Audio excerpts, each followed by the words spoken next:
Hey, what's up, everybody? True Boxing here. Thank you for coming back to Get Hit with the Truth. So today we're doing we're continuing the True Boxing annual top 10s as we end 2024 and enter 2025. And this is going to be on my number 9 super featherweight in the world right now at 130 pounds, the former 2-division world champion, Oscar Valdez. Now, before we get into that, if you could smash the like button, leave a comment, or subscribe to the channel, I really do appreciate any and all support that I can get as I continue to build my channel here. So Valdez drops one spot from number 8 from last year. We know Valdez has been a trooper over the last few years in boxing. The consummate grinder, a tough kid, or tough guy.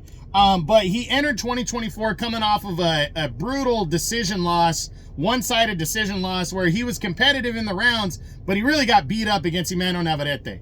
And we didn't know which direction he was going to go in. It was supposed to be a bounce back year. Well, he bounced back right away. He would take on Liam Wilson, who also lost to Navarrete in 2023. He would face Liam Wilson for the vacant WBO interim belt because Navarrete was moving up to 135 to try to become a 4-division world champ.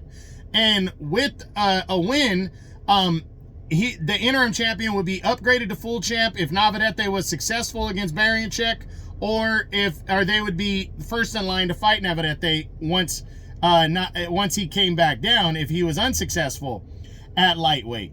Well, he turned everybody's head and was successful, did Oscar Valdez. He, to me, this was his best performance against Liam Wilson. It was his best performance since his 2021 shocking upset knockout victory over Miguel Berchelt that made him the top guy. He was in there. His timing was good. I think the style of Liam Wilson catered to Oscar Valdez's style, but Valdez just looked comfortable. He looked hungry, and he scored a convincing 7th round TKO victory to become the WBO interim champion. After that, he had to wait for Navarrete. His performance at lightweight against Barianchek when Navarrete lost. And a couple months later, the WBO would order a consolidation bout between Navarrete and Valdez in a rematch. And heading into December, because Navarrete had lost to Barianchek, and then in between the Barianchek and his victory over Valdez, he didn't look great against Robson Conceição in November of last year. So there was a lot of people that thought the rematch in December was going to be more competitive, and I was one of those. I felt it would be more competitive, especially Navarrete moving back down in weight and having to cut that extra weight.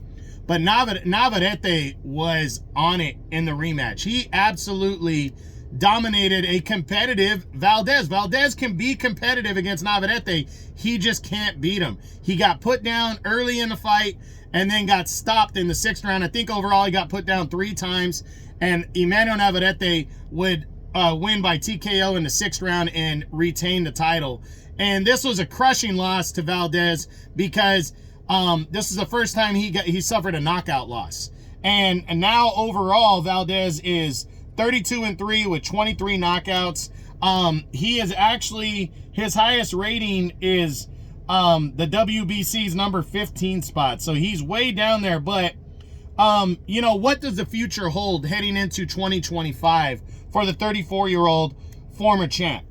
Does he move up to lightweight to be competitive and make one last run? Or does he take 130 more serious again and give it one last run? The problem for him, even though there's plenty of opportunity and he's a good name, the problem for him is the guy sitting at the top of the division is Emmanuel Navarrete, who has stopped him, or who has defeated him now twice. And how does he bounce back from that? Does he make a move to 135? I think Oscar Valdez is going to take some time and really think about whether he wants to return, in which division he wants to return in, and then we'll make a decision. But I think he's at the very least going to take the first half of the year off, and then we'll see if he bounces back at the end of the year. I don't see a title shot in his picture, not at all. I can see him getting back into some kind of contender spot or an eliminator, but he hasn't been the most active outside of, he's an older guy, so he's not into fighting, how do I say it, twice in 6 months kind of deal. He's the kind of guy that fights once every about 6 months, and that's been fine. But if he takes the whole first half of the year off, which I think he will, we might only see him fight one time, and it might be a stay busy fight or a debut at 135. But we'll see what happens. But Oscar Valdez, in my opinion, still deserves to be ranked in the top 10, and I'm hoping he bounces back because I like Valdez. Him being a bigger name gives this division more of a look of, you know, a better brand. It gives them a better face, and I hope he bounces back in 2025 successfully. So that's it. That's what I got. That is my number 9 super featherweight in the world right now at 130 pounds. The former 2-division world champion, Oscar Valdez, as my True Boxing annual top 10s continue. I hope you enjoyed it. If you did, smash the like button, leave a comment, or subscribe to the channel. I appreciate any and all support. This is True Boxing. You've been hit with the truth.